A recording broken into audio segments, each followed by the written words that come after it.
하나님 아버지 감사합니다.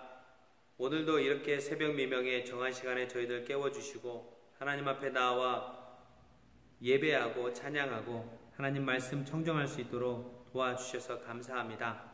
세상이 어수선하고 참으로 힘든 기간입니다. 이 기간에도 여전히 하나님은 눈동자처럼 우리를 지키시고 주님 두 손으로 우리를 붙들고 계심을 믿고 신뢰합니다. 제가 있는 자리에서, 우리가 있는 자리에서 주님을 간절히 예배하기를 소원합니다. 예수님의 이름으로 기도했습니다. 아멘. 오늘 하나님의 말씀은 학개서 2장 1절에서 9절 말씀입니다. 다 함께 주님의 말씀 읽겠습니다. 그 해 7째 달 그 달 21일에 학개 예언자가 주님의 말씀을 받아서 전하였다. 너는 스알디엘의 아들 스룹바벨 유다 총독과 여호사닥의 아들 여호수아 대제사장과 남아있는 백성에게 전하여라. 너희 남은 사람들 가운데 그 옛날 찬란하던 그 성전을 본 사람이 있느냐? 이제 이 성전이 너희에게 어떻게 보이느냐? 이것이 너희 눈에는 하찮게 보일 것이다. 그러나 스룹바벨아, 이제 힘을 내어라. 나 주의 말이다. 여호사닥의 아들 여호수아 대제사장아, 힘을 내어라. 이 땅의 모든 백성아, 힘을 내어라. 나 주의 말이다. 내가 너희와 함께 있으니 너희는 일을 계속하여라. 나 만군의 주의 말이다. 너희가 이집트에서 나올 때에 내가 너희와 맺은 바로 그 언약이 아직도 변함이 없고 나의 영이 너희 가운데 머물러 있으니 너희는 두려워하지 말아라. 나 만군의 주가 말한다. 머지않아서 내가 다시 하늘과 땅, 바다와 물을 뒤흔들어 놓겠다. 또 내가 모든 민족을 뒤흔들어 놓겠다. 그때의 모든 민족의 보화가 이리로 모일 것이다. 내가 이 성전을 보물로 가득 채우겠다. 나 만군의 주가 말한다. 은도 나의 것이요 금도 나의 것이다. 나 만군의 주가 주의 말이다. 그 옛날 찬란한 그 성전보다는 지금 짓는 이 성전이 더욱 찬란하게 될 것이다. 나 만군의 주가 말한다. 내가 바로 이곳에 평화가 깃들게 하겠다. 나 만군의 주의 말이다. 아멘. 오늘 하나님의 말씀 학개 2장 1절에서 9절을 보면 하나님께서 학개 선지자를 통하여서 말씀하시는 것을 보게 됩니다. 여러분 다 아시겠지만 하나님 아버지께서 이스라엘 백성들을 이 선민으로 선택하신 이유는 그들을 통하여서 하나님이 예배받기를 소원하셨기 때문입니다.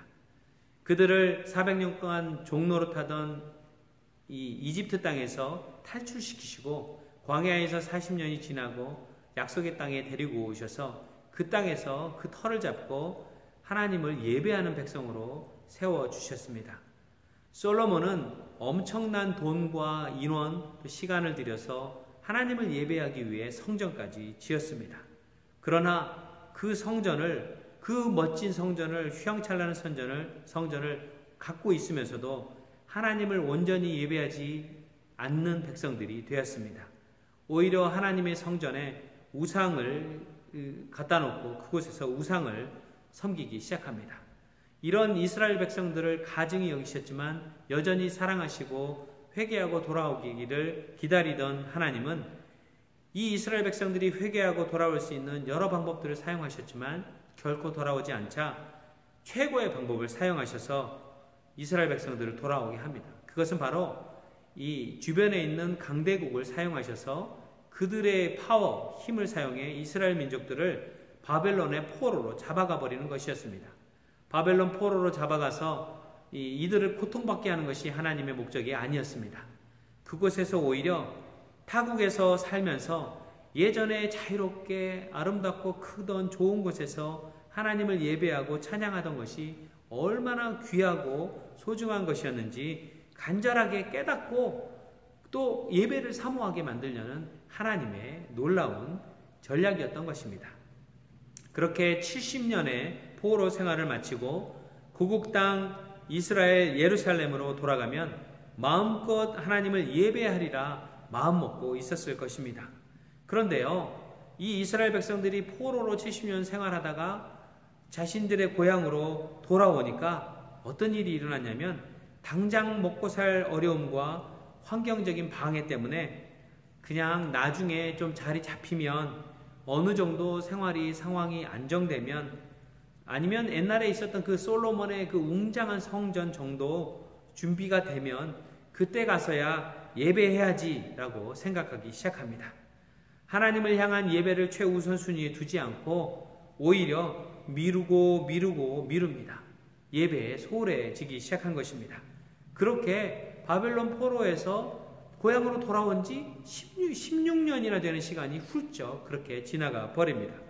그러자 하나님께서 포로 생활에서 귀환한 이스라엘 백성들에게 학개 선지자를 통해서 오늘 말씀 2장 3절로 이렇게 말씀하십니다.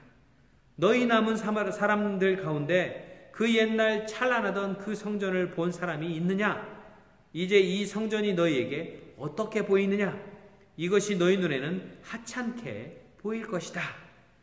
이 말씀은 예전에 솔로몬이 만들어 놓은 그 엄청난 화려했던 성전이 있을 때도 예배하지 않았는데 이제는 강대국에 의해서 그 예배했던 성전이 완전히 파괴돼서 회파되어 버려서 아무렇지 않게 하찮게 보이는 것을 보면서 아직도 그런 예배당을 꿈꾸느냐? 그러지 말고 지금 당장 이 예배당을 준비 다 될 때까지 상황이 좋아질 때까지 기다리지 말고 어제 새벽기도 말씀 1장 8절 말씀처럼 산에 올라가서 나무라도 좀 가져다가 그 나무로 엉성하더라도 하나님의 성전을 건축하고 즉시 예배를 시작하라. 그렇게 하면 하나님이 기뻐하고 영광 받으실 것이라고 하나님이 말씀하고 있다는 것입니다. 물론 포로 생활하면서 그 포로 생활에서 귀환했던 모든 사람들이 예배 좀 나중에 하지, 상황 나아지면 얘기하지, 우선 내 코가 석자니까 내 일부터 해결하면 예배해야지, 그렇게 생각한 것은 아니었습니다. 물론 돌아온 백성들 중에서도 의외로 많은 이 사람들이 총독 스룹바벨과 또 대제사장 여호수아와 그 백성들이 귀환하자마자 즉시 성전을 조그맣게라도 준비해서 하나님을 간절히 예배하고 싶어 했었습니다. 주변 사람들의 주장과 목소리, 그리고 굳이 지금 그거 해야 되겠느냐, 꼭 그렇게 튀어야 되겠느냐라고, 그렇게 고지식하게 준비해야 되겠느냐라고 이야기하는 그런 반대의 소리들에 부딪혀서 이들도 조금씩 머뭇거리고 있었던 것입니다. 이렇게 주변 사람과 환경, 반대에 눈치 보고 있던 그들에게 하나님께서 학개 선지자를 통해서 말씀하시기 시작한 것입니다. 4절에 스룹바벨아 이제 힘을 내어라. 나 주의 말이다. 여호사닥의 아들 여호수아 대제사장아 힘을 내어라. 이 땅의 모든 백성아 힘을 내어라. 나 주의 말이다 라고 말씀하고 있습니다. 그 이유는 내가 너희와 함께 있으니 너희는 이제 주님을 예배하기로 작정했던 그 일들을 환경과 상황 때문에 미루지 말고 계속 전진하면서 주님을 예배하라고 주님이 말씀하고 있다는 것입니다. 오늘 5절 말씀을 보면 이렇게 하나님을 예배하기 위해 이집트에서 종노릇하고 있던 이스라엘 백성들을 탈출시켜서 약속의 땅 가나안으로 이끌어 오신 하나님이 함께 계시니 그런 하나님 때문에 지금 환경과 상황들, 내 자신의 처지를 두려워하지 말고 하나님을 예배하기로 작정하고 최우선 순위로 삼아 있는 곳에서 환경에 맞게 최선을 다해서 예배하라고 말씀하시는 것입니다. 그런데요, 성경을 읽으면서 참 재미난 걸 발견합니다. 오늘 말씀 6절을 보면 힘내라, 너희와 함께 있으니 예배하라 라고 말씀하셨던 하나님이 갑자기 6절에 나 만군의 주가 말한다.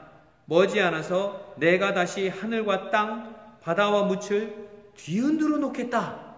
또 내가 모든 민족을 뒤흔들어 놓겠다라고 말씀하고 있다는 것입니다. 아니 이게 무슨 상황입니까?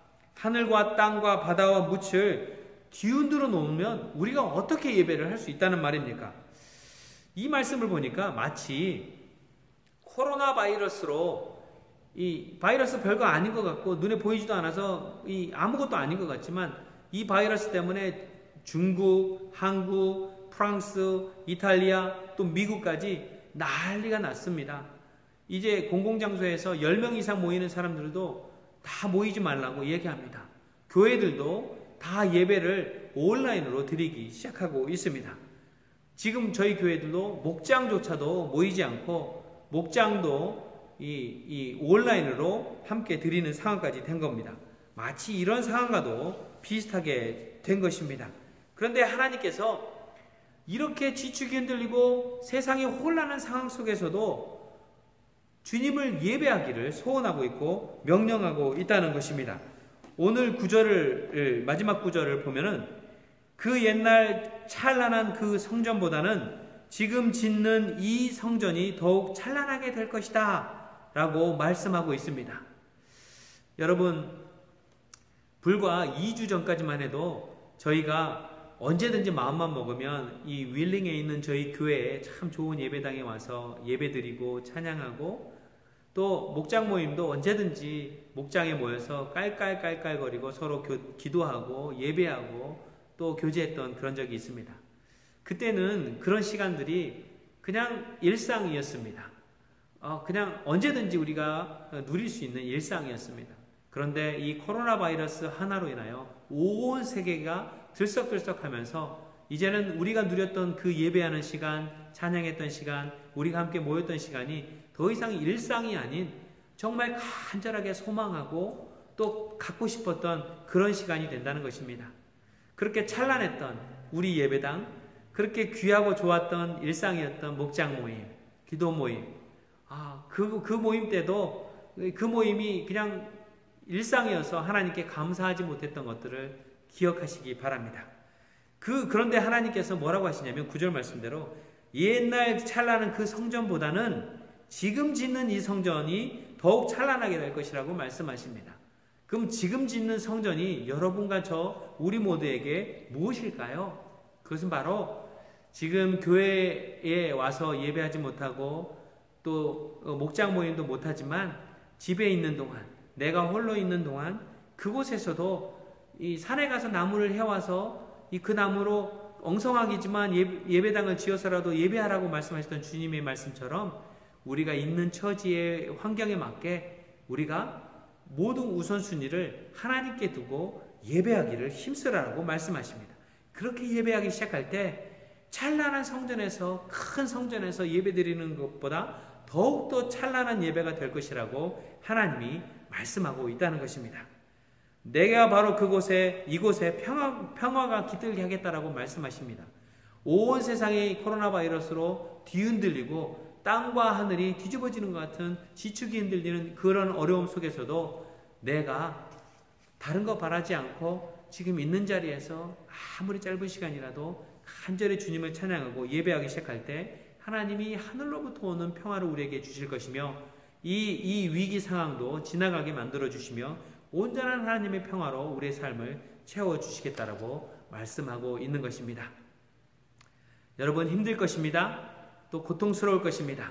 그러나 이러할 때 상황과 환경에 우리의 모든 시선을 빼앗기기보다 오히려 이 위기 상황을 기회로 삼아 하나님께 더욱더 진실하게 가까이 가며 더욱더 깊이 신령과 진정으로 예배하는 여러분과 저 우리 모두가 되기를 축원합니다. 기도하시겠습니다. 하나님 아버지, 참 감사합니다. 일상으로 살았던 그 일상이 더 이상 일상이 아닌 그런 시간이 왔습니다. 함께 예배하고 찬양하고 함께 모이기에 힘쓰고 목장 모임에서 함께 교제했던 그 시간이 얼마나 소중하고 귀중한 시간이었든지 감사할 만한 시간이었든지 절실히 깨닫는 그런 시간입니다. 우리 모두 다 마음에 이 코로나 바이러스 시간이 다 지나면 성전에 모이고 우리 예배당에 모이고 또 목장에 모여서 예전처럼 귀하게 하나님을 찬양하겠다 마음 먹지만 이스라엘 백성처럼 잊어버리고 또 하나님의 예배를 소홀하게 만드는 그런 우를 범하지 않게 도와주시옵소서. 예수님의 이름으로 기도했습니다. 아멘. 하늘에 계신 우리 아버지여, 이름이 거룩히 여김을 받으시오며 나라의 임하옵시며 뜻이 하늘에서 이룬 것 같이 땅에서도 이루어지이다. 오늘날 우리에게 일용할 양식을 주옵시고 우리가 우리에게 죄 지은 자를 사하여 준 것 같이 우리 죄를 사하여 주옵시고 우리를 시험에 들게 하지 마옵시고 다만 악에서 구하옵소서. 대개 나라와 권세와 영광이 아버지께 영원히 있사옵나이다. 아멘.